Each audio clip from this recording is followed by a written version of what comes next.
Hello, UAE Grow Your Finances community, where we discuss how to make your money work for you as opposed to the other way around, and how to best grow your finances within the UAE. Here we like to flip challenges around and create ideas, opportunities, and possibilities so that we can all succeed together, because there are enough seats for everyone at this table. Disclaimer, we are not financial advisors and do not offer any type of professional advice. We only hold discussions around the topic from personal experience and invite guests to provide information and context around ventures we are personally involved in or interested in. How is that for record timing? Today, we have a very, very, very special guest in the studio, and his name is Gabriel, our little baby boy. He's with us today because he's sick, so we're keeping a watch over him. And I'm actually also sick today as we record our intro. and we've just turned the volume all the way down on his children's program, but he's still loving it. Yeah, he's proper involved in that program, so we should have some time to get through this intro today. We also have another very special guest who has become actually a dear friend to us as well over the last few weeks. And his company, yes, his company, he is the CEO and founder of Momint, who people say are going to be the next unicorn. So we are super, super excited to hear what he has to say. When you said unicorn the other day to me, I was like, haha, unicorn. And you were like, no, it actually has a meaning in the business world. So for those like me who don't understand what that means and maybe are giggling a little bit, what does that mean? That they're going to be the next unicorn? So a unicorn is a privately owned startup business worth more than $1 billion. So obviously the likes of Tesla, Apple, Microsoft, all these big companies on the stock exchange, these are unicorns. And a lot of big time businessmen have said to Ahren that his company will be the next unicorn. So we are super excited to have him before his business becomes a unicorn, and to hear why his business is so special and why people believe that he is going to be the next big thing. I don't believe in coincidences, and you met Ahren by chance, and his philosophy, his mission lines up perfectly with our own values and our own mission. And that is giving and receiving, doing good within the world, and everybody winning together. Absolutely. And it's a very special mission for us as well as Ahren's company. And we definitely will get into it in the episode. We look very forward to doing so. Also, as we record this intro today, because we usually do the intros separate to the interviews, and we're a little bit delayed today because of our baby's illness. But as we record the intro today, another non-coincidence, it is National Day today. And that's going to lead into the discussion topic for today. Ahren actually told us that he loves the psychology part of our podcast, and it happens to be his favorite segment, is delving into the psychology part, because obviously he talks business all day, he talks tech, fundraising, investing all day. So the psychology part is what really gets his ears perking. So the discussion topic today is going to be around National Day and the UAE and coincidences or non-coincidences, because we don't believe in coincidences. We believe that everything happens for a reason and is perfectly orchestrated and falls into place as it should. We've spoken about this before. Sometimes doors close for you and you tend to want to force them open because you think that that's the way for you.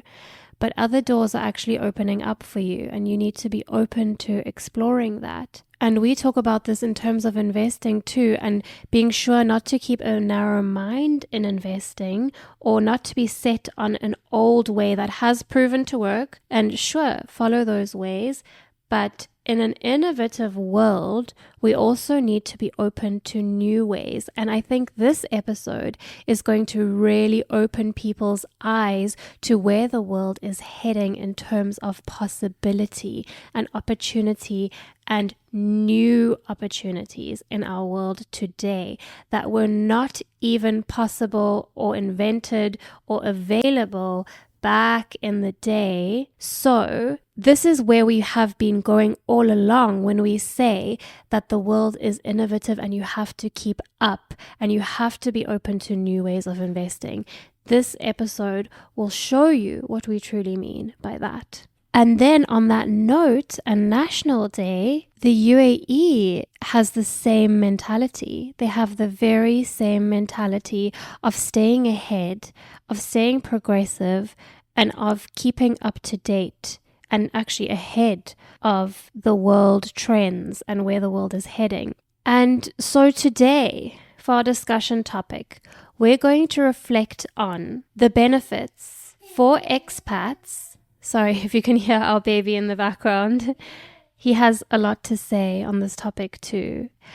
We're going to be discussing the benefits for expats living here in the UAE, why so many people are drawn to the UAE, delving into what it is exactly that is so appealing to expats over here, speaking from personal experience too. And then to bring a little psychology element into it, we'll go into that too, I think, naturally in the conversation. So every year on National Day, the UAE put on a show. And it's always extremely creative and inspirational.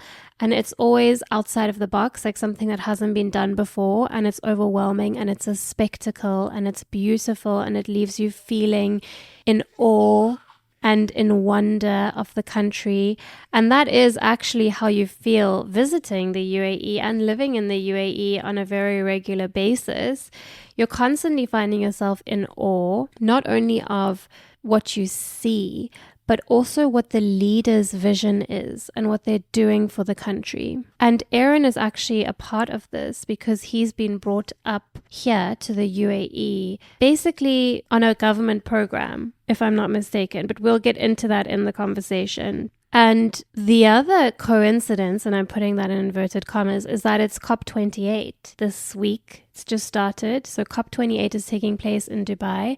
If you're not aware of what that is, it's the biggest sustainability conference in the world. We have the likes of King Charles, King of England, traveling in to Dubai for COP28. In fact, the South African president is also here, Ramaphosa. Cyril, we like to call him by his first name. Back in South Africa, we're like that over there. So all of these elements coming together in one podcast episode. Ross, do you have any thoughts to share on living in the UAE? What's bringing expats here? The psychology behind it, the mentality of the government and how it filters down to the people living within the country. Well, there's so many, it would take us so long to actually discuss all of the points. But definitely the big ones that pop out to me right now is the fact that it's the safest country in the world. Literally, I mean, we have so many stories where we just cannot believe how safe it is. From us leaving our front door open, which we probably shouldn't say on a public forum, to leaving the car running while we go into the shop, to letting our baby run around on a jungle gym and playground without any issues. It's a crazy safe country. It's the country that's always doing the next best thing, as well as the biggest thing, as well as being the first to this and the first to that. So they're always ahead of the game in every single situation, which is unbelievable to see what they've come up with when it comes to their buildings, when it comes to their businesses, their companies, the way they look after their people. It's just unbelievable. Most companies in the UAE, I think all companies are legally obliged to look after their employees in a way that they give them a package for everything. So to save, it's possibly the best place to be as well. Yeah. There are just so many amazing things. And the funny thing is, we learn a new amazing thing about UAE every year. Yeah, and I think that a lot of people don't believe us when we go on about it. They think that we bias or we're like trying to boast because we live here or something. But there is a reason why we stay here. There's a reason why so many expats have the same story where they say, okay, we'll just go for a couple of years because we got a good job, and then they end up staying decades. I mean, that happened to us when we came here. We said, yeah, let's stay for a year or two, and we are now nearly 9 years here. And there's a reason for that. And I think that a lot of the time, people don't believe it because they see false stories in the media about this side of the world and they believe it. And all I have to say to that is that 90% of the country, I think roughly 90%, is expats from all over the world who choose to be here. All right. So they are choosing to be here. And they are living happy, successful lives, mostly. Better than back in their home country, because otherwise they would be returning to their home country, right? So that's living proof that it's a very tolerant country. It's a country that brings together cultures from very literally all over the world, and not only tolerates, but accepts all cultures, all religions, all belief systems. As long as you're not obnoxiously, publicly disrespecting the morals and ethics of the country, you are accepted, you're welcomed, and everybody lives together in peace and harmony. And that is an example for the rest of the world. It's a beautiful thing. This might be a little bit controversial, but they actually have built an Abrahamic religion center where they have a mosque, a church, and a synagogue all in one place. And no matter what your beliefs are on that situation, it's an example to be set to say that people can have different beliefs and live in peace at the same time without conflict, bringing up political, religious discussions in situations where it could result in conflict, and always standing for peace and tolerance. So, for those who believe the stories out there, I've seen all sorts of things. In fact, today I even saw a post on Instagram, Kevin O'Leary, Mr. Wonderful from Shark Tank, Ross's absolute favorite show. He posted, and he often posts actually, about the economy of the UAE and how he invests in the UAE, and specifically actually in Abu Dhabi. And you should see some of the comments in his comment section. They are so ignorant and so stereotypical, and honestly so like conditioned and brainwashed into people that it's really sad. But all I have to say to those people is that because of this false information that you believe in, you're going to lose out. You're going to close yourself off to investment opportunities, business opportunities, opportunities to connect and collaborate with this side of the world. So it's so important that we remain open-minded and that we question the things that we are being fed in the media and that we are hearing, and actually see for ourselves. Because if so many people are saying that this is the place to be, this is a business hub, this is a place to invest right now, there's something to it, and perhaps it's worth exploring, don't you think? So challenge your belief systems, challenge your biases, challenge your prejudices. And Gabriel agrees. He is very vocal in the background right now, so he fully agrees. And in that way, you give yourself a better chance of winning. Actually, his name is Gabriel because it ties all the Abrahamic religions together, and it's a multicultural name that extends to many countries, many languages. So it's a name that stands for peace, the angel Gabriel. I would say that UAE is almost like the gift that keeps on giving. I think for us that have been here for 9 years, we've seen a country go from strength to strength. Just from back in the day, where it was a little more conservative, to the way that they've molded their country to make sure that it accepts all nationalities, all religions, and it basically gives them all the peace of mind that they are in their home country. It's almost like we came here, South Africans, and we have found our home in the UAE. We absolutely love it. We will definitely be here for many, many years to come. And we are excited to raise our beautiful baby boy here because he just has the most amazing life being in this country.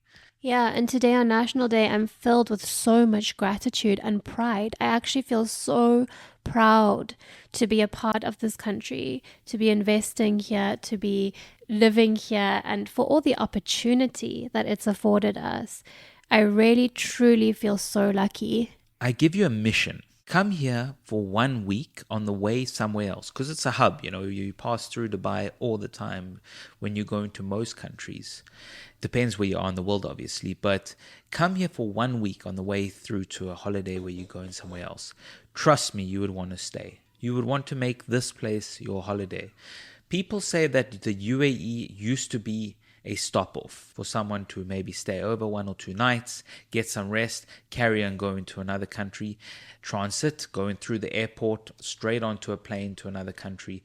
Now it's become a place where people are actually choosing it to be a holiday destination. So that's super exciting. And the rate that... And eventually a home. Exactly. And the rate that Dubai is growing is just unbelievable. And speaking about homes, we are actually in the process of securing our own family home for the first time. Is it too soon to say that we found a place? I think at the end of the day, it happens, it doesn't happen, it's meant to be. But we do have to say that we are extremely close. We are in the process of getting pre-approval. And once we have signed off, we are good to go. We have already had someone fighting for it though, so... Yeah, it's a really good deal, as we normally get. And really the market at the moment is just like that. You have people fighting over property and it's not different in our situation. So we might be jumping the gun here, but you know how it is here. We keep it transparent, we keep it real, we keep it honest. So we are in the process, and either way we can update you on how that goes. So watch this space. One more thing that I want to add is that the leaders of this country are visionaries. They are truly masterminds, geniuses, I would even go so far as to say. And they truly care about the people, not only the Emirati people who are extremely well looked after, as they should be, but they also care about the general population of the UAE, so that includes the residents, the expats, in terms of keeping the country a wonderful place to be, as well as providing opportunity, more and more opportunity, and growing the country and collaborating, connecting the world. So we can expect to see more and more things coming from these great minds who never stop dreaming and never stop innovating and never stop growing, which filters down, as I said before, to the general public. We are inspired on a daily basis by what the leaders are doing. They are leading by example, and they are inspiring the people to do the same and to keep working hard, keep imagining, keep envisioning, and keep working towards your visions, your goals, and that anything is possible. Because I think a lot of people would have said to the leaders of the UAE, if they had explained their goals and visions, they would have said it's not possible. You cannot do that in such a short space of time. And look at them. They've done it. I actually watched an interview on YouTube with Sheikh Mohammed bin Rashid from, I think it was 20 years ago. And he was talking about his dream on how he wants to provide world-class medical systems, educational systems for his people. And this was before expats were flowing into the country. Watching that back 20 years on and seeing that he actually went and he did that and exceeded his expectations and goals, when I'm sure a lot of people were just like, oh yeah, that's very nice. He went and he did it, and he did more than what he promised. He delivered more. Watching that back is a wow moment, because so many leaders in the world talk the talk and don't walk the walk. And in this country, they walk the walk more than they talk the talk. So on that note, let's get into this juicy episode. What do you think, Kimmy? I am so excited to hear Ahren talk about his vision for his company and all the incredible things that they are doing to make a difference in the world, right here from the UAE. So Ross, are you ready to make finance fun? Absolutely. In 3, 2, 1, Fun.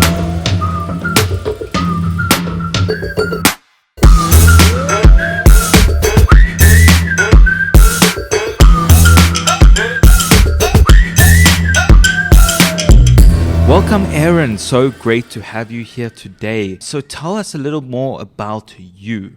Who is Ahren, and can you give us an overview of Momint? Thanks so much for having me. I'll try and keep it super brief. So my background is in cybersecurity. I was a certified ethical hacker. My day job was hacking banks and telcos. And this is where I got really interested in blockchain technology specifically, because I realized that the financial system is broken, not very good, not very secure, and mainly secured by insurance, not secured by the technology itself. Being a hardcore technologist, and I love technology and software specifically, I got super interested in cryptography and peer-to-peer networks. And I think there's a lot of applications there for developing economies specifically, particularly when you distrust the government as well, right? And these elements will come through, I think.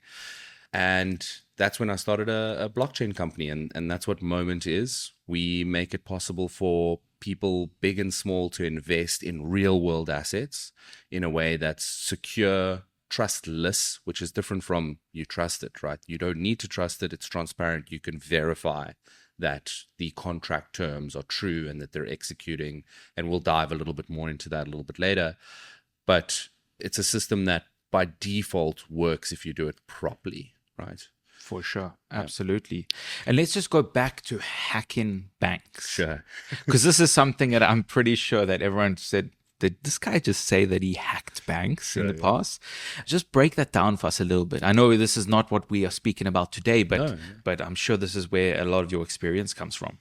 Yeah, so it was always something that I was very interested in. So I studied business science, computer science, and information systems at UCT. And I did an internship with a company called MWR Info Security. And they're basically the go-to firm for all of the major banks in South Africa. Now, South Africa, if you're from there or if you know of South Africa, there's pretty much 4 banks. It's an oligopoly and they own the entire market. So all of them went to MWR. I did the internship. I really, really enjoyed the work. And I was actually at the time having a little bit of an existential crisis studying computer science because I couldn't see myself just being a developer, like a software developer, sitting behind a desk and, coding all day. But this job was really interesting to me because you do get an element of that and you have to write code, but you also go to clients and you interface with clients and you find problems, and you try and exploit those problems. And it's really cool, but it's also super ethical, right? Like you're doing a good thing, a good service for society.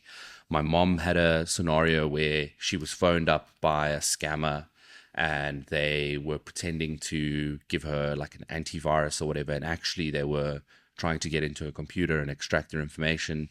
And that led me down this path of I just wish we lived in a world where the internet was a safer place, right? Like for people like my mom, like it should just be a safer place. And I felt like I could be a part of creating that. I'm going to be really honest with you. Being a hacker is something that sounds a lot cooler than what it really is in a day job. So you're not a member of Anonymous then? No, I'm not a member of Anonymous.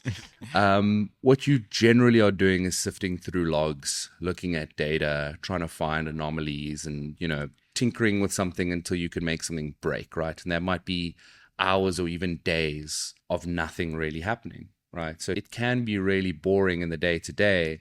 But then when you get something to work, then it's super exciting. So it's like addictive. It is quite addictive. Yeah. Cool. That's amazing. And it's so cool to hear that there is a social side of hacking. Oh, yeah. I'm sure a lot of people think of hacking and they only think of the negative side, but there are some good hackers out there, guys.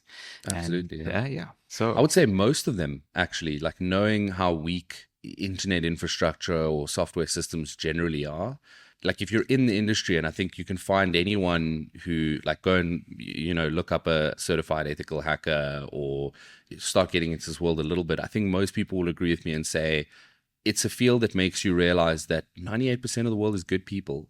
Because if there were more bad people out there, things wouldn't be as safe as what they are. There's so many vulnerable systems sitting out there, and it's just no one really has the time or the desire to go and exploit those systems. That's great to know. I hope our listeners aren't getting any ideas. You're in the UAE, guys, so you will be caught. Yeah, especially in the UAE. Yeah, I wouldn't try anything here. Yeah, Sure, absolutely. So wait, I have a question quickly. I'm just really curious. So you were saying that the banking systems, they don't focus on the security as much as they focus on the insurance side of things. Yeah. So, I mean, look, to be fair, they do try. This is why I'm not in the industry anymore either, because they tend to hire firms like MWR as a tick box exercise. They do it because they're required to do it by some sort of compliance. And the reason why the field gets really frustrating is because you find a bunch of vulnerabilities, you generate a report, and you give it to them. So you don't get to be a part of fixing that, which is the first little point of frustration. The second point of frustration is next year they come back again and you find all the same vulnerabilities. They haven't fixed it either. Oh, no. So you're like, my job isn't really rewarding because I'm just finding the same stuff over and over again. And you guys aren't really doing anything about it, right? But they get the tick box exercise done. They've done a pen test. They know where their weaknesses lie. Their insurance will cover everything, and you carry on, right? So is that a concern for consumers or for the average Joe? I do think so. As the world becomes more and more of an internet-based economy, I do think it's a point of concern. And that's why I think naturally we are moving over to blockchain systems, right? And that's that was difficult to talk about in 2021 because there was so much hype and so much snake oil sort of being sold. Yeah. But now you see all the hype's focused on AI, great, and the real applications of blockchain, like what we do for renewable energy investments, or the government of the UAE, a third of the government runs on blockchain already. Oh, wow. China's national currency is a blockchain-led currency. Oh, South I did not Africa's know that. trialing blockchain CBDC, central bank distributed currencies as well. Wow. These are going to power the future world, and I can tell you it's for the better. Absolutely. I actually got shivers because it's so empowering. It's almost like the people are taking things into their own hands. Yeah. And I love that because you can't get screwed over anymore by governments, banks. There's a lot of distrust out there. Yeah. And we can go into that in another Absolutely. episode. I mean, I didn't know half the things that you just said about how connected we are to blockchain, because I still thought that it was something that will never come into my lifetime, and I'm sure a lot of listeners feel the same way. So it's really cool to hear this firsthand from someone that works directly with it 20 hours a day. Let's get on to what exactly Momint is, and then we will talk about the new project Suncash. But Sure. let's talk about it in a very non-tech way, Yep. so that probably 99% of our listeners can understand. So I would say essentially what we do is we take old school traditional paper contracts and we turn those into smart contracts. These contracts run on the blockchain so they can execute on them by themselves, and they're open and transparent so anyone can see and verify how it's going to execute. And that's the basis of it. So I'll give you an example. We created a digital twin of Nelson Mandela's official warrant of arrest, right? And that's just as a digital asset for someone to buy and own. And actually, it was a UAE buyer who bought it. And they now have this digital asset in a virtual museum. Wow. And I think this is so cool because now anyone from anywhere in the world can go and learn about South Africa's history and about Nelson Mandela, who's an incredible world leader. They can look at the document, they can learn about the history, but we put some special rules into this contract. And one of the rules was the first buyer of this asset will be entitled to 5% of the royalties of all future sales. Whoa. Wow. So that's just like a rule that you code into the smart contract. Now, they're obviously sitting on it. They're holding the asset. Maybe down the line, they sell it to somebody else. And by the way, we've still got the original. So we haven't given up any of our heritage assets in South Africa. We're still holding on to the original. Okay. If they sell this digital copy to anybody else in the world, they'll get a 5% royalty. Even if it gets sold 100 times, on that 100th time, they'll get their royalty piece. And they won't have to follow up with anyone. They won't have to call someone and say, hey, you haven't paid me. It executes automatically. That is fantastic. And that is so cool. It's so necessary. And it's so much time consuming stuff that just gets thrown out the window. In today's world, when we deal with a bank, Yeah. it's terrible. Some people eventually they say, you know what, I'm not going to cancel this credit card. I'm just going to leave it because it's a mission. It's such a mission, you know. And the way we are heading in blockchain is a completely different situation. Yeah, blockchain's all about interoperability, right? Which is just a fancy word for saying we can move over to other systems, you know, whatever conveniences us the most. So you were asking me about buying Ethereum and holding your Ethereum in a wallet. The great thing is you can always just move it to another wallet, right? If the one wallet's not serving you, right? And wallets now are becoming almost like banks, but what's great is they're less powerful. They're just a front end, just an interface to make it easy and nice for you to work with. And if you don't like it, or if they're not servicing you well anymore, you can just move all your currency to another wallet. And they can't stop you from doing that because it's your money, which I think is so important. You don't have to go into some office, sign 100 different contracts, give your passport, give your documents, all of that stuff, which is great. So do you have a law background or do you have lawyers on board? So we've got lawyers on board. I did study law at university as well. And I was actually between computer science and law because I really, really love law. Interesting. But I couldn't imagine defending someone who I knew was guilty, which is a little bit of the moral dilemma there. I mean, I didn't have to necessarily become an advocate, which is where you fight in court, but that was one of the things. And I just love technology as well. So I went down the comp-sci path. But no, we've worked with Weber Wenzel, which is one of the big law firms. We've worked with Dentons. We've worked with we've worked with so many legal firms. It's crazy, just because that's a real core focus point for me as well. For this industry to develop, you need legal enforceability, which it hasn't had for a little while. And we just saw the FTX crisis happen. If you don't know what FTX is, it's this big crypto firm, and they were an exchange. So basically you trade cryptos on their platform. Okay. And they stole a whole bunch of customer funds, because the customers weren't holding the money in their own digital wallets. They were basically giving the money to FTX and trusting FTX to trade on their behalf. So that's exactly like a bank. That's not what blockchain is all about, right? I just want to make that super clear. Yeah. But it was difficult for them to prosecute FTX because FTX was dealing in this like internet money thing, which is that real legal tender? Can we really prosecute someone for that? Is it just like game tokens? And luckily, the SEC and the law decided like, no, this is actually, you know, real money. It's people's money. And he has now been found guilty and put in jail. Thank goodness for that. Because like I've told you before, when crypto was a big hyped thing at that stage, I wanted to dabble in it a little bit, as I dabble in everything every now and again. And I did have money stolen from me. So this was quite a traumatizing experience. Even though it wasn't a massive amount, it still had me feeling I'm probably never going to do that again, you know. So he never trusted it really again. Yeah, I didn't, you know, and there's such a difference between blockchain and crypto. So, Absolutely. So would you be able to just briefly explain on this front, you know? I said something that I really never assumed I'd be quoted on, but so many people have mentioned it afterwards that I'll say it again. What I said on a panel was that crypto is to blockchain what porn is to the internet, right? So porn is a massive part of the internet, right? But it's not everything. There's a huge, like, internet is also email, social media, it's all these other things. Now, crypto is just, it's porn, right? Like, it's one piece of the internet. Okay.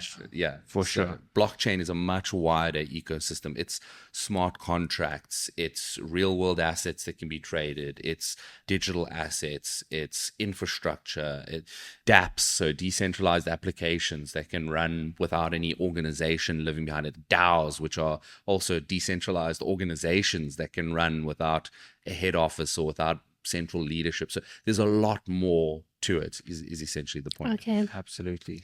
All right. So we have a bad taste in our mouths from crypto, and we're also actually anti-porn over here. Yes. We are anti-porn advocates over here. And obviously we align with the UAE and our values in that way too. So we believe it's very bad for the brain. It's not So good. forget about forget about crypto, forget about porn, Yeah. and look at what the rest of the internet can do for you, what the rest of blockchain technology can do for you. Yeah, It's so very true. And because it's such a vast subject, blockchain, I haven't even began to even think further than my nose when it comes to it, because I just, since this traumatizing experience, I don't want to dabble in anything related to crypto. But since our last meeting that we had, I was actually quite interested in investing in some Ethereum because of the actual revenue coming into it. This was super cool to hear. It's not just a coin that you buy and sell and the value changes depending on demand and stuff like that. It actually has a lot of value behind it. Yeah.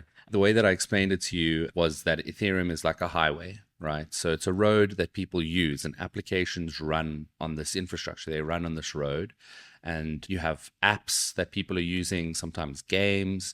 You have legal contracts like what we do, executing on smart contracts, and they all use this highway.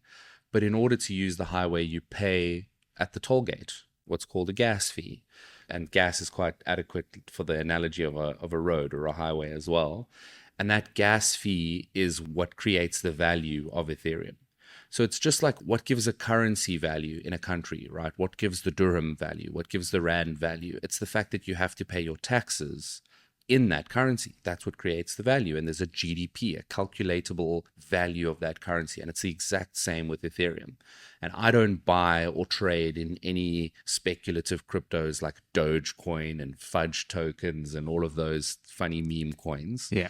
But I do believe intrinsically in the value of Ethereum. Absolutely, because I mean, if you look at those Doge coins and all the different small, tiny penny coins, they just get hyped up, and then they just get brought back down to where they were a month ago, you know. And people lose millions. You know, people also make millions, but you got to be one of the big time investors to make a lot of money on these small coins. Or you've just got to be incredibly lucky, right? And let's be clear, like people do make money on those things. I'm not necessarily detracting from people who are traders or whatever. You can make a living out of it and you can really have fun. But I think you've got to accept, and what's important for the listeners who maybe don't dabble there to understand is even these people know and understand what they're doing is gambling, essentially. Correct. And if you're comfortable, I'm busy gambling, I'm playing around with money, then cool, like good for you. And you're having fun with it. Yeah. It's not something that you're like taking seriously, and it's not going to put you into like a really bad situation, you know? Yeah. I don't think anyone goes to a casino not expecting to lose. Or maybe they do. I don't know. Unless they're an addict or something. But yeah. They're really good at poker and they've got a great poker face, right? Yes.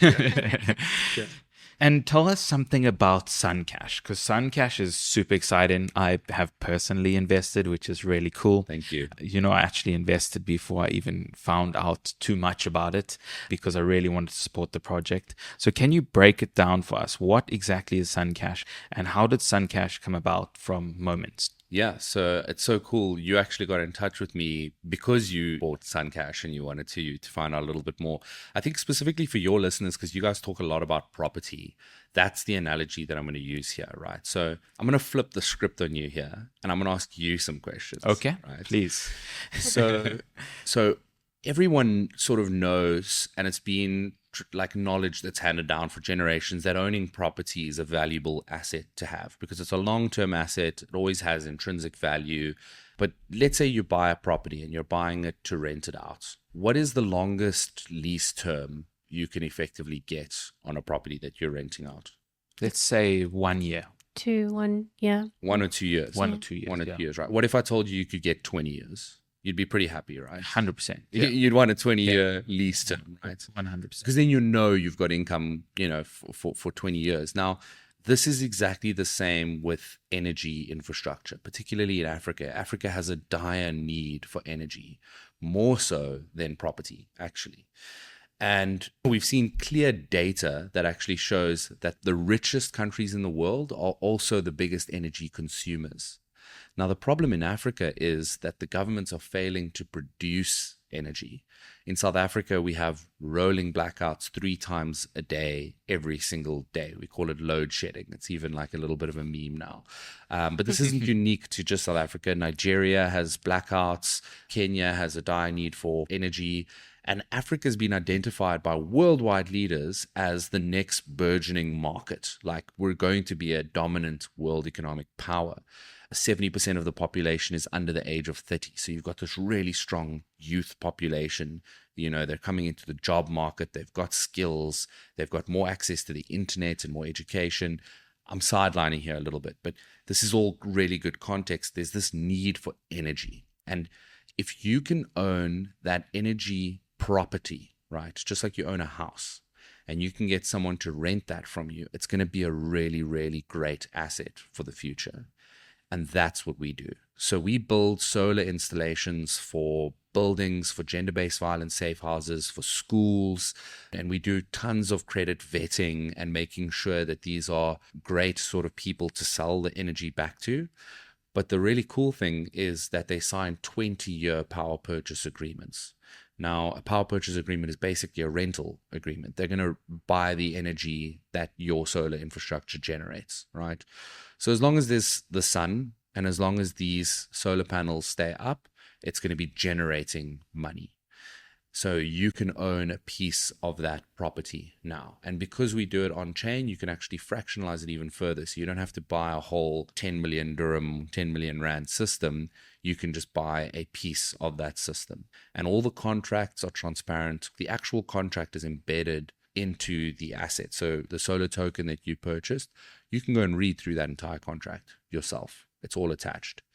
And because there's this power purchase agreement and smart meters attached, basically it's automatic. So they pay their electricity bills and that money gets distributed to you because you own the asset. Sorry, I know that was super long. What's going through my mind is, what if the solar panels get stolen? Yeah. So the solar panels are fully insured. Okay. So there's insurance backing all of the solar panels, and there's ongoing maintenance, right? So we recently won this competition called the Solar X Grand Challenge, which is for innovations in distributed grids. But basically the reason for that was the way that we structured these contracts. So because of this demand, a lot of people in South Africa are investing in solar, right? But there's also a ton of installers. They come in, they install, and they go to the next job, right? So think about their incentives in this case, right? We spoke about psychology is really important. Their psychology is, I need to move on to the next project as quickly as possible. They're incentivized to cut corners, right? And that's something that I didn't like. So we built the model so that they actually need to maintain the panels for the full 20 years, and they make money off a percentage of what it produces. So now they're incentivized to make sure it operates at optimal efficiency and that it's always running at the best possible rate. That's amazing. And I love that it's doing good. Yeah. Once again, it's like an ethical thing. It's an ethical mission. I love that. Well, it's doing good, and it's not a charity. At the end of the day, Everybody everyone's winning. Exactly. The person that has a solar power on their roof wins because they don't have to pay for the solar panel. Well, they pay the person that owns the solar panel above. So you're like renting the solar panel, basically. The person that has invested in that solar panel, they get the electricity costs. And obviously your company, because you're dealing with it and you're taking a cut from these transactions. Yeah. I mean, they would need to pay for their electricity bills anyways, right? They would need to buy it from the municipality, but now the municipality can't produce that power. So that's an opportunity, right? Every problem can be rephrased into an opportunity. That's an opportunity for people like you or anywhere in the world, for us to step in and solve that problem, cover that gap, and now they're buying power from you. Yeah, and this is actually a lesson that I learned on Dragon's Den and Shark Tank. They always say, if you want to be an entrepreneur, you find a problem and you create a solution. Yes. And this is what you guys have done. It's absolutely incredible. When you explained it to me better, I was like, I couldn't stop thinking about it. And I was like, wow, this is amazing. So if anyone is interested in heading over and buying a few solar panels, what is the returns? So you get about a 12% per annum yield. So that means if you invest 100 dirham, you'll get 12 per year for 20 years. And that is incredible yields. No bank will ever give you that. So head over. I will put the link down below that the people can click on, and it will take you straight to the SunCash website to buy a few solar panels and try it out. At the end of the day, getting 12% yield is unbelievable. It's probably double what you'll get with property. Head over there. I know an Emirati guy who calls himself the Christopher Columbus of the UAE because he discovered Cape Town about, now I would say it was like 15 to 20 years ago. He discovered Cape Town and he told everybody, all of his friends, all his family, and now they're all buying houses there and they're all coming there yearly. And so you'll see a lot of Emiratis visiting Cape Town. Especially during the summer months in the UAE. Yeah. And a lot of Emiratis who come down there, they say, what can we do to help the situation? It's such a beautiful country. Can we purchase some homes? Can we put money towards housing for people? So this is something that you can do. Yeah. You can buy solar panels because this is one of the main issues that South Africa is facing at the moment. Big time. So it's a really great way to help. And it's already it's already beginning to help, right? We just saw for the first time in a decade, which is crazy to think of, for the first time in a decade, South Africa has not had load shedding for a couple of days in a row. It hasn't made it to a full week yet of no load shedding, but for the first time in a decade, they've been able to not have load shedding for a couple of consecutive days. And they're attributing that directly to the investment in solar. In the beginning of this year, there was about 2 billion rand of solar investment going on in the country. So I think the other thing to sort of point out here is that this is a big opportunity, but it's also an opportunity that sort of does have a clock on it, right? Like we need to build out as quickly as possible to solve the problem for people. And then you get these great 20-year contracts and they're going to be buying power from you, but it's going to saturate, at some point where you've built out enough energy infrastructure where it's okay. Okay. And that's our goal, actually. We want to solve, our primary goal is let's solve the load shedding crisis in South Africa and let's do it as quickly as we possibly can. Yeah. So when we were in Cape Town a couple of weeks ago, we drove past one of the informal settlements, Langa, and I saw that there were little houses that had been built and all of them had solar panels on them. Have you seen that? Yes. Yeah. It's amazing. Yeah. It actually brought tears to my eyes. I was so happy to see it. Absolutely. Because it's not only little houses, but it's also, they've got electricity. It's a solution for poverty, for people living in poverty, and literally. it makes people more resilient and more self-sustaining because now you're not reliant on a government. You're just reliant on the this thing that's on your own roof that's giving you power. And there was actually news in America where 100,000 people didn't have power because somebody went to a power station and they literally just shot it up with a machine gun. No. America has a gun problem, right? But it just shows you the weakness of these centralized systems. And when you have a decentralized system, right, it's much, much harder to do something like that. Yes. And it provides opportunities at the same time. So it's like multi-beneficial, there's multifaceted. I had to have this sort of like a deeper conversation on, it almost sounds too good to be true, right? But these levels of efficiency are only possible with technology. We used to live in a zero-sum world. Like if you had a farm and I had a farm and I wanted to produce more crops, I would need to take some of your farmland, right? And that's where we would have a battle and we'd have a fight and I'd try and steal some farmland from you. But then there was technological innovation. Now I just get a tractor, right? And then we both have the same amount of farmland, but I can actually produce more goods than you. So there's more value in the world that's created. And that's why technology and innovation is so, so important for the continual development of humanity. We've broken out of that zero-sum world. Yeah, I have a confession to make. Yeah. I have like a little bit of a fear or some hatred actually towards technology because I feel like it could be used for evil and I feel like it's going to go in the wrong direction. That's my view on it. And I think that a lot of people have that same mindset and mentality when it comes to technology. But you are opening my mind, especially now that you're saying that it was proven to you that 98% of people in the world are good because systems are still in place and safe and people could hack if they really wanted to and people could bring them down and that it's been used mostly for good.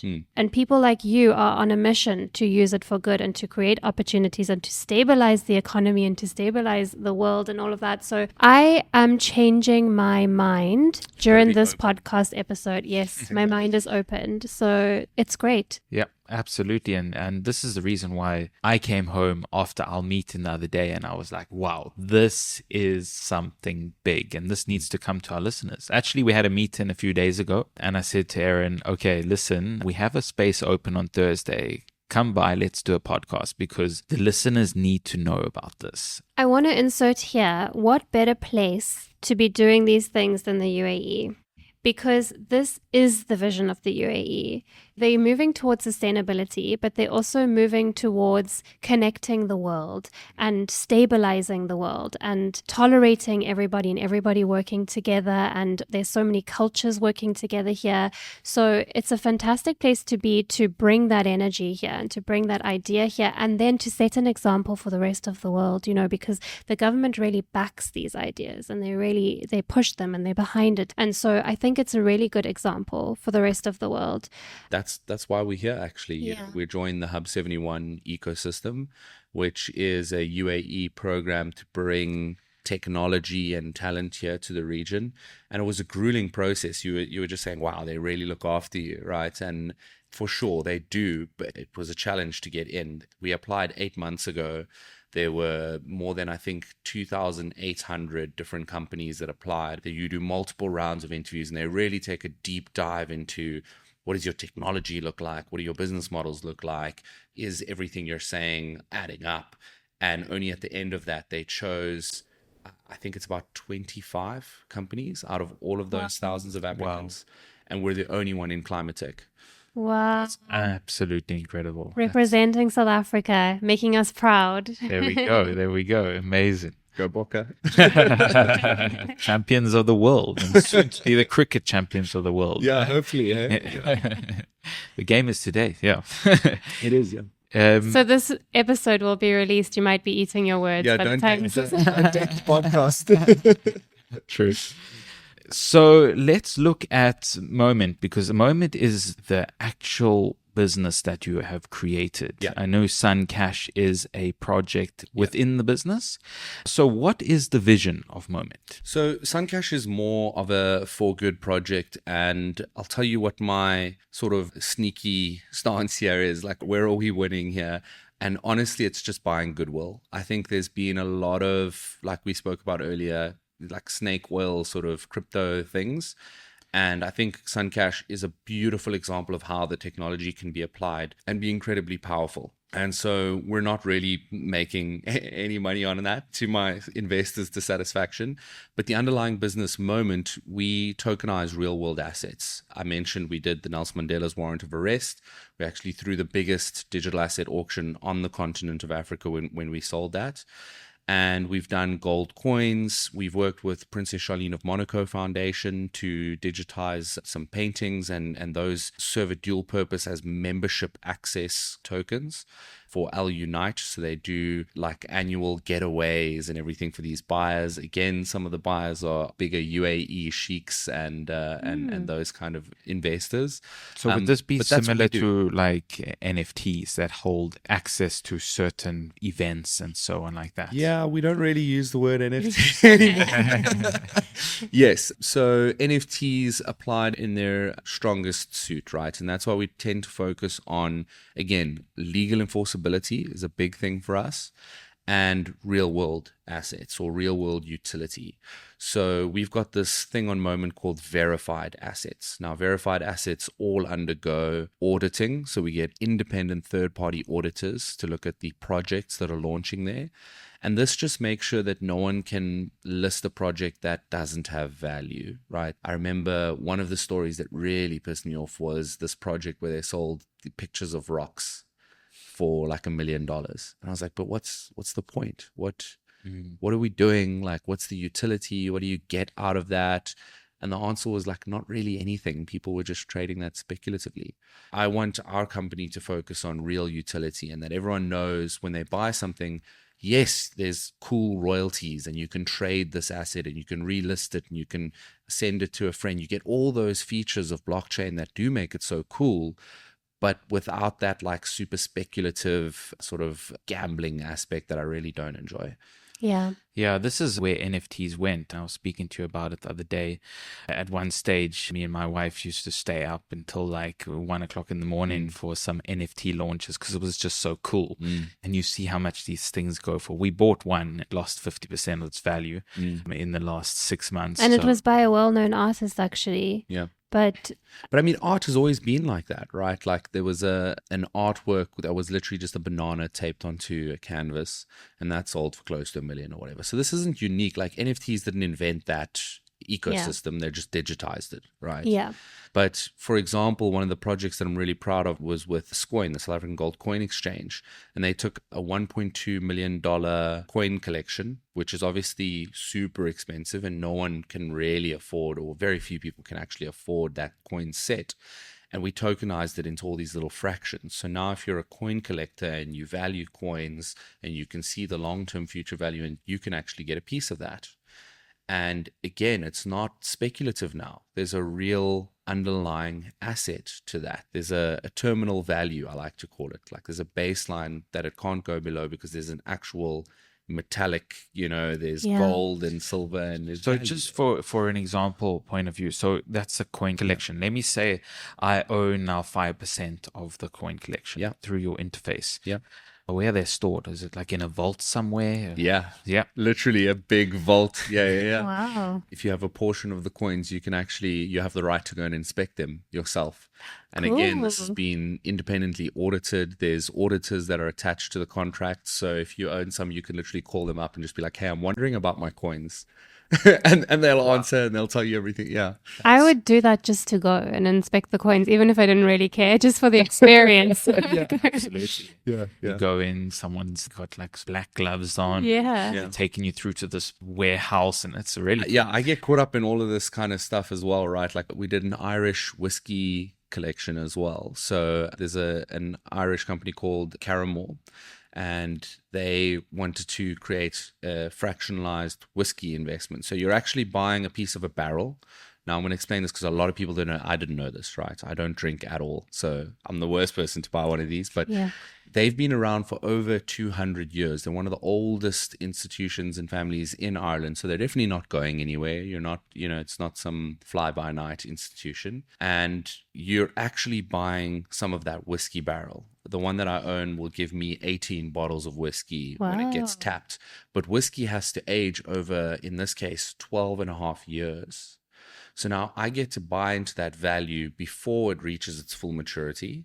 And at the end of the 12 years, I can either go and collect my 12 bottles or let them sell it for me and I'll get the proceeds. But very similar thing, if you own this, you can go to the Caramel estate and they'll show you around and it's super fancy. And so I bought one like just for that benefit. I'm like, I need to go to Ireland. I need to go to the Caramel estate. And you did it. It's a beautiful, beautiful family estate. Like you will not believe. I encourage you to go and look it up. It's incredible.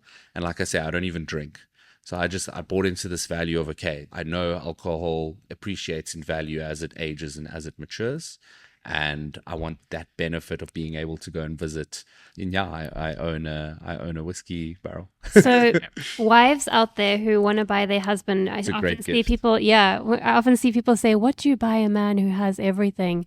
This would be an incredible gift, And then you're buying yourself a holiday as well.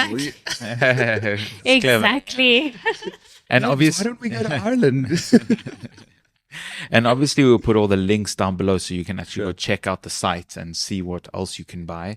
But there's new projects all the time, right, being launched on the website. Yeah. And how do you, is this a process that takes a long time to decide which project to go ahead with? Yeah, it takes a long time and we sort of have a decision-making criteria. So we don't just take on any project. In fact, we say no most of the time. Again, because the utility has to be there.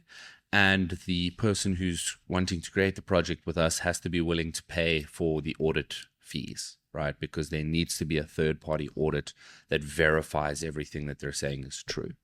And that's incredibly important to us. And we don't want to list any projects that don't suit that criteria. Unbelievable. So it's pretty safe. And all of the projects that you go with, they're all tangible. You can literally see and touch anything that Correct. you buy on the platform, Correct. which is great, which is really, really cool. And I'm sure that is something that gives a lot more value to what you're buying on the site. I'm feeling all this excitement in my chest. I hope that you're considering buying some more things because Yeah, right I after feel like this is so much fun and we like to make finance fun. That's what we're all about.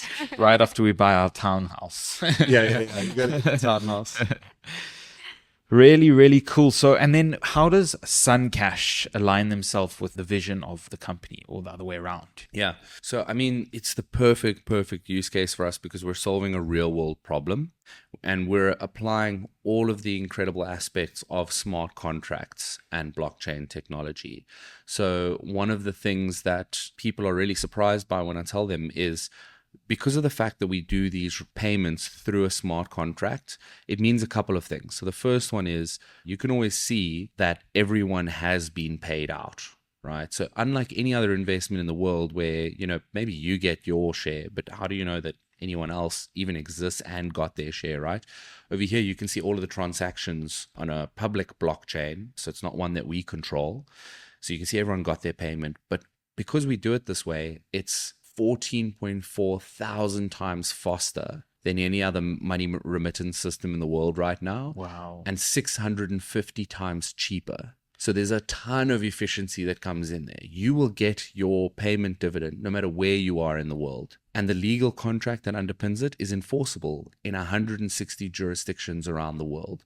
So you can say, I own this thing. And you can go to any court of law and say, hey, you need to enforce that I own this thing, and they will do it. Incredible. And I can take those proceeds on a monthly basis and just reinvest it back onto your platform, right? Yeah. Into different projects or into another solar panel. So Exactly. there's the compounding of your profits again, Yeah. which is the most important thing when you talk about investing. Or you can spend it on airtime or vouchers, or we've built in a capability so that you can spend it on other real world things, groceries, etc. as well. Oh. Unbelievable. Really, really cool. Where does your passion and your drive come from, pushing such a unique and special company? It's a very hard question. It's a very hard question. I love solving problems. I think that's the biggest thing. I love building cool technology, and I really have the vision that we'll be able to onboard the next billion people to blockchain technology and do it in such a way that it's easy and simple. If your listeners are listening to this right now, this is operating on HTTPS over the ISO-OC protocol, which is internet infrastructure. No one thinks about that, right? And I truly believe that's how it should be. So we need to build this technology in such a way that it's user-friendly, that it's easy, and that it solves a problem, that it adds value to people's lives. Like, what are we here on this planet to do? I hope that one day when I die, I can say I added value to the world, and then I'll be able to die in peace. Unbelievable. The good work that you are doing around the world, definitely, I'm sure when you go to bed at night, you think, wow, we are solving this problem. And it's great to hear that the UAE government has such strong belief in your company that you are solving problems, and they're looking for companies like you, because we need governments around the world to invest in businesses, in companies that are solving problems. Otherwise, we go nowhere.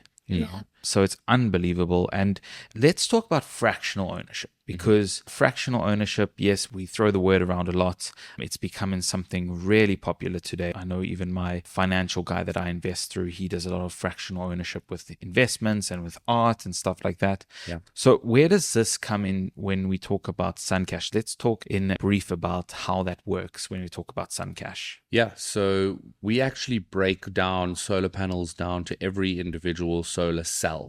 So one solar panel has about 144 solar cells on it, and each cell obviously turns the sun into energy, right? They're photovoltaic cells.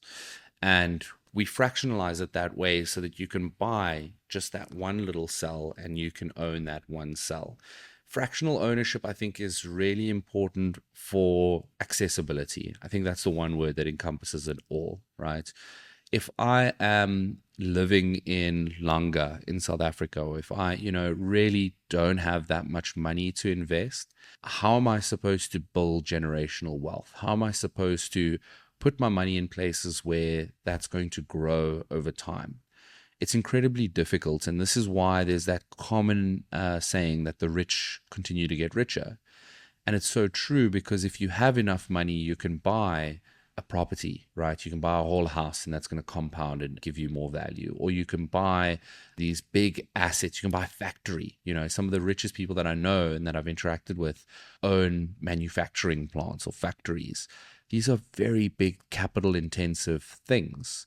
But luckily, we're trying to figure out ways to break that down, fractionalize it in a fair and transparent and secure way, so that people can actually build up in smaller fractions, and so that you don't necessarily have to live in a world where only the rich get richer. Yeah, because in the context of the world, I'm not talking about the UAE here, but in the context of the world, most people don't have much money. Most people are just getting by. The majority of the world are living in poverty, actually, and that all adds up. If they're able to partake, it all adds up. Absolutely. Yeah, and also it's solving a world problem of distributing the wealth in the world, because when the people who hold most of the world's wealth are the only ones who are able to benefit and invest, the gap gets wider and wider and wider. Yeah. So it's solving a very important problem. And that's why, like you say, this is not something that's unique to us. And I'm glad about that this is a growing trend in global finance is fractional ownership and fractionalizing opportunities. And I think, again, it's just important that we focus on doing that in a way that actually is transparent and fair. Absolutely. Yeah. 100%. And when we talk about that, we're talking about Suncash is given a 12% annual yield, a return on your investment. How do you keep these competitive returns, for the investors out there? I mean, each project that you're doing, do you get similar type returns back? Let's say on average. I know that everything is different, and at the end of the day, when it comes to an asset on your blockchain, it's only worth what people are willing to pay for it, right? So how do you keep the investors' money safe, how do you keep the competitive returns coming back to the investor? It's a really, really great question. And the way that we do this is we actually have a financial model. So this goes into how we price the energy that's produced for, we call it an off-taker, but basically the guy's paying his electricity bill. That's a lever that we can play with, right? And we're obviously trying to give them a really good rate. You don't want to be charging them excessively for the power that's generated, but it's a number that you can change. So you can say, we're going to charge you 2 Rand per kilowatt hour, or maybe 2 Rand 10, and you can move that lever to find a balance of where they're paying a fair rate, but where it's giving the investors a really great return. And we've actually got this in our white paper. So again, these kinds of projects, you typically put out a white paper, which is all the really detailed information about how we do the financial models, how do we structure the contracts, how do we source projects, etc. All of that's in the white paper. And we try and model these out that they should actually generate more than a 12% return, so that there's some room for error, I guess. But also for winning the SolarX Grand Challenge, we do get access to some cheaper insurance rates. We get access to payment guarantees and things like that that can really sort of assure that return. Now, keeping it competitive is also a little bit of a timing in the market thing. So over just the last 2 years, solar PV has gotten about 30% cheaper than what it was in the past. So the actual, I want to call it machinery here, has gotten cheaper. So the infrastructure that we're installing on people's roofs has gotten cheaper over time, and it's gotten more efficient over the last 2 years as well.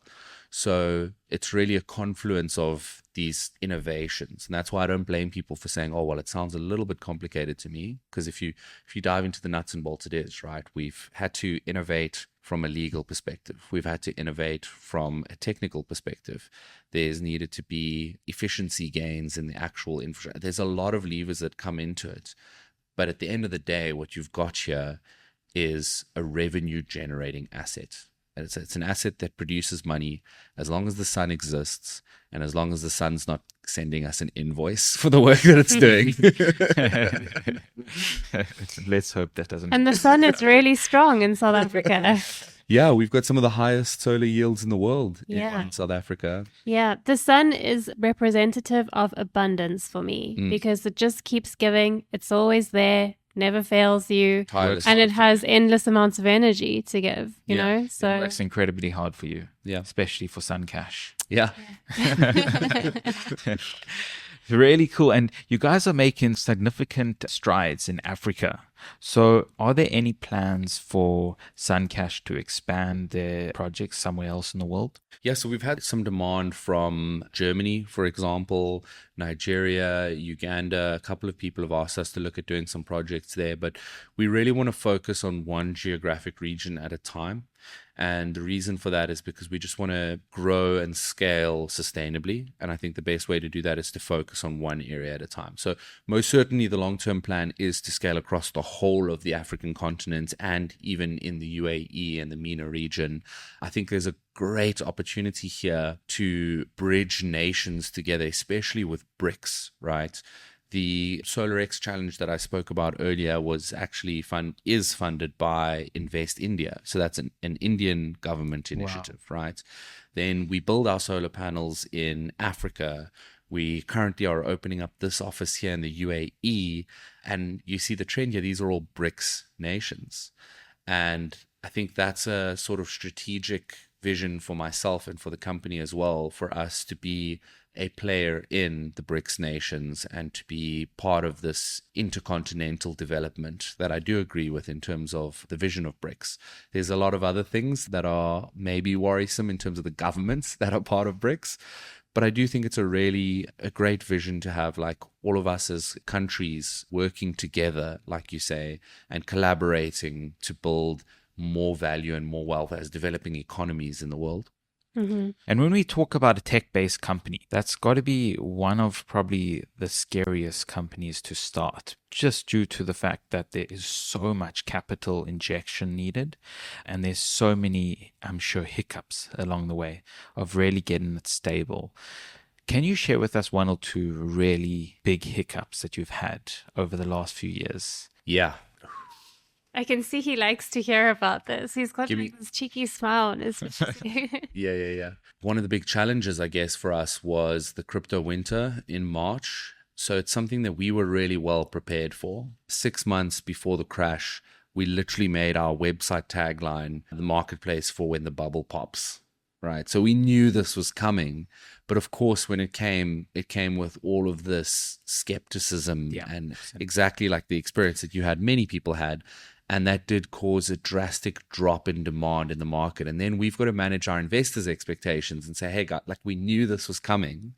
We knew this was going to be here. Just bear with us. We're building real world value. And if we can survive this, we're going to do incredibly well. So that was a very challenging time. We were actually raising funding at the time and we had to call it off. I said, I'm going to stop trying to raise funds. That's not what the world is doing right now. And I'm going to focus on building value, go back to creating and innovating on this product. And that was incredibly challenging. I will say a lot of us at the company got very close to burnout. My co-founder, in fact, did hit burnout. Oh. Yeah, that's intense. So you're not lying when you say it was challenging. No, it was really, really challenging. Yeah. I mean, you asked for proper hiccups. I'm not going to. For sure. And you survived, right? I mean, you guys survived. And yeah, I'm sure with the backing of the UAE government, you guys didn't only survive, you strive in, right? So, which is really, really cool to see, you know. And at the end of the day, a great entrepreneur is always someone that can survive through these times, you know. Yeah. And I'm sure it made you guys stronger. The people that were left with you, I'm sure there were a lot of people that, like you said, burnt out. The people that survived are the ones that need to be there with you by your side, you know, through the gains and the losses. So definitely. I mean, the analogy that I used to sort of get myself through that challenging time as well was in the 2000s, there was the dot-com boom, right? And after that, when the bubble popped, you know, 90% of internet companies or dot-com companies failed, they went under, and you know, they didn't survive. But the few who did survive are the ones that we now recognize today. It's Apple, it's Google, it's Microsoft, it's IBM. So I sort of had the same sort of thought for myself, and I'm like, you know, we're going to survive through this bubble, and the ones who survive are the ones who are building real value and the ones who are going to be titans of industry in the future. And that's the vision that I have for us. That's great. So your vision kept you going. And I'm sure it gives a lot of inspiration to those entrepreneurs that are listening today. Great thing we actually just realized that we are fourth in the UAE under Entrepreneur Podcast. So Amazing. this is. We haven't done any proper marketing or anything. Done, guys. But I think they're looking at the time frame that we have launched the podcast and where we are today already. So Yeah. it's really cool to see. And on this note, I would like to thank everyone that is listening today, that continues to listen in the future. Thank you very much for support. And like we say all the time, the bigger the podcast gets, the bigger the guests get. And that's why we have Mr. Ahren here today, making huge progress in his company. And it's so exciting to see. And I'm sure a bunch of your listeners are entrepreneurs. So I'll just say for fellow entrepreneurs out there, it's hard. It's really, really hard. Don't expect it not to be. It's going to be hard. But stay strong, stay resilient. Just keep going. It's not over until you decide it's over. There's a mentor of mine who's very, very big in the space and has secured funding from the likes of Andreessen Horowitz, some of the biggest investors in the world. And they have that sort of saying, it's never over until you give up. So oftentimes, you might feel money is running short, or a contract falls through, or one of your employees does something crazy, and you feel like, oh damn, it's all over now. It's never over until you give up. So if you haven't given up, you can still carry on going and you can still build a company. So yeah, I would just share that. Yeah, Absolutely. and keep that nervous system regulated. Nervous system regulation will get you through. Keep listening to your voice. I think Exactly. We got a few more questions. We really want to find out the insides of your company in and out. So when we talk about immediate returns and then we talk about long-term returns, we really give our advice. And when we talk about long-term returns, we believe in compounding. We speak about it all over the group. So how does Momint balance between the immediate financial returns and the long-term returns? So I think it's always important to be thinking long term. And that's why I really love Suncash, because it's a 20-year contract, right? It's a long term, slow return. So we don't try and market it to anyone as a get rich quick scheme. You're earning 12%. There's a repayment period on that. So I think you should be, if you want to build long term value in your life, this is true across multiple sectors, right? If you're looking at investing in property, if you're looking at investing in gold or even the stock market, right? You should be thinking long term, and how do you build long term value? Now, your question was, how do we view that in terms of us, in terms of the company Momint? Obviously, sometimes you need shorter term cash injections. And luckily, we've had the privilege of working with some incredible companies. Like I mentioned, the Princess Charlene of Monaco Foundation. We've done work with Pepsi and Burger King and the Nelson Mandela family. So those are ways in which we can do really cool and fun projects that we love doing and get, smaller cash injections. But the long-term play here is for us to solve much bigger real world problems, like the energy crisis, like the climate crisis, investing in renewable energies. And that's where we put 99% of our energy and our time. And that's because we're trying to build a long-term company, a sustainable company here. And 1% is you doing a cool, fun project and getting a little cash through the door. So there is that long-term game aspect to the company, which is great to hear, because I know a lot of the listeners today, they speak about how do I put my money in, go to sleep, wake up in 10 years, and it's given me some really nice returns. So you can do that with Suncash. I'm sure you can do that with a lot of future projects coming out through Moments. So definitely we're going to stay tuned to see where you guys are heading, and I'm sure it's going to be somewhere huge. On that note, where are we heading? Is there anything huge coming in the future? Yeah, so definitely, as I mentioned before, the first step for us is solving the load shedding crisis in South Africa. So building the energy infrastructure that the country needs to operate really efficiently. And that's going to make people in Cape Town very happy and make South Africans very happy. But then beyond that, expanding that across those borders up to the rest of Africa. And like I said before, every country needs energy for everything to happen. You know, we wouldn't be recording this podcast, you wouldn't be listening to this podcast if you didn't have power, if you didn't have energy. So we want to play as big a role as possible in building out that energy infrastructure for Africa and then the rest of the world. And most importantly, we want that infrastructure to be owned by the people. We don't want that energy infrastructure to be owned by just, governments as it traditionally has been. So I think that's the big vision. In terms of shorter term sort of big things that are coming, we're going to be at COP28. I'll be speaking on a couple of panels at COP28, which is really, really exciting. This is going to be the biggest climate conference that the world has ever seen right here in Dubai. So I'm super, super excited for that. That's so cool. And where can, if people go and anyone listening, where can they find you? You mean at COP? Or Yeah. At COP, I'll be the guy probably dressed in black, wearing glasses with a beard. You can find me on LinkedIn and you can drop me a message. I'd love to connect at COP and talk there. I think LinkedIn is probably the best place to reach out, and we can connect there and we can take things further. Great. Sounds good. And lastly, something that I'm sure people are thinking about is how can they get involved in terms of taking a piece of your incredible company? I mean, the great thing today is Ahren is actually raising funds, and you can get involved in that way if you would like. So obviously we will be leaving all the details in the description. However, you can reach out to us to be put in touch with Ahren. You can reach out to him personally. We will leave his name and all his details down below.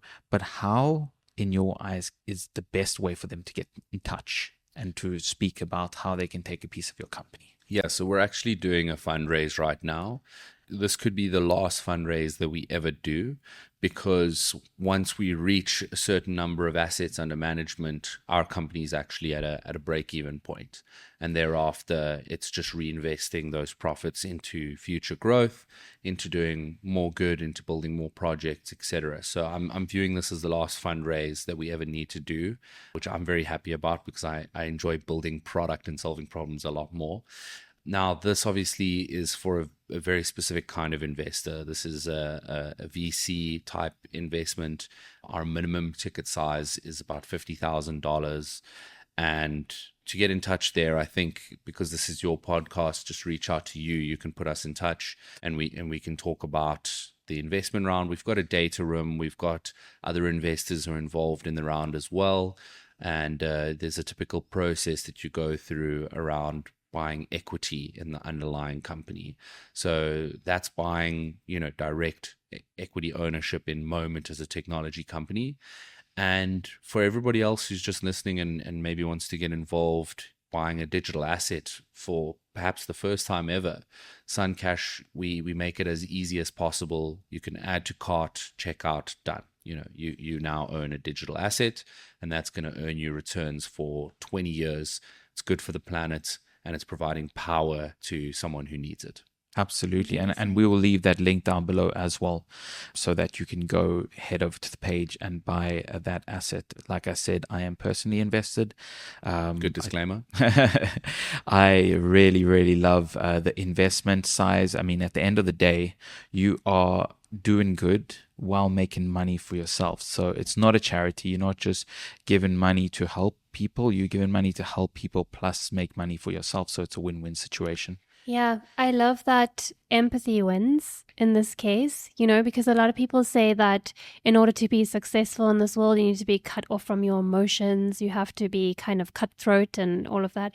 And I firmly believe in transparency, honesty, and empathy winning, and compassion winning and overcoming. And that's why I love what you guys are doing. I love the company concept. I love, I don't know the people behind it, but I know you now. And I think it's a great thing to be investing in, not just for monetary gain, but also just to support a good cause, to help the world, to give back. And empathy most certainly does win. I've had the privilege in being in the technology sector, and I've been building startups for the last decade. I've interacted with a lot of VCs. Some of our investors are billionaires. And one of the lessons that I've learned interacting with some of the world's wealthiest people, and I know you have too, so maybe you can share that sentiment, is actually these people are really, really kind generally.